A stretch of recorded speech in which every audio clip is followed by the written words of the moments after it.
Beaucoup de riches finissent en prison, mais cet homme dépasse tout le monde.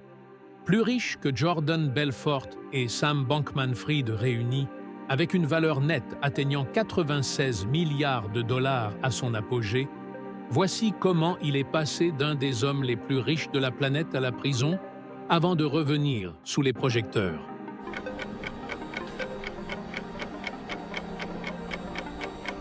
Voici Changpeng Zhao, ou CZ, comme on l'appellera désormais.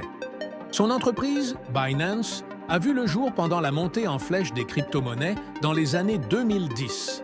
CZ, un investisseur passionné, a vendu son appartement en 2015 pour acheter des bitcoins à 600 $. Ce pari a payé, mais il avait une vision plus ambitieuse: créer une plateforme d'échange dédiée aux crypto-monnaies. Binance se distinguait par des transactions rapides, des frais faibles et une expérience utilisateur simplifiée. CZ voulait accroître la liberté financière dans le monde entier. Mais cette quête de croissance l'a conduit à contourner plusieurs réglementations.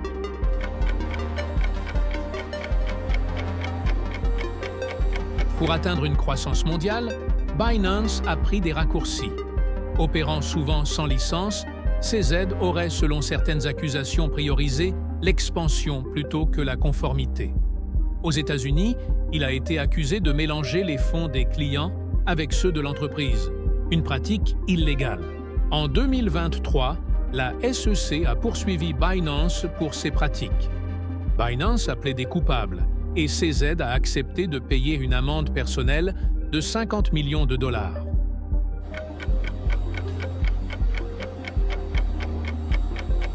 Malgré les sanctions, d'autres accusations ont émergé.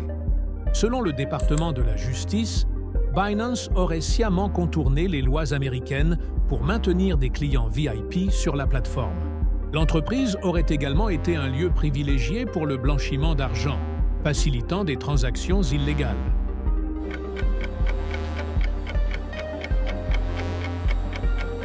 CZ a été condamné à une peine de prison courte, 4 mois seulement, bien plus clémente que celle de Sam Bankman-Fried, 25 ans. En sortant, il a repris la scène publique, suscitant des débats sur la sévérité de sa punition.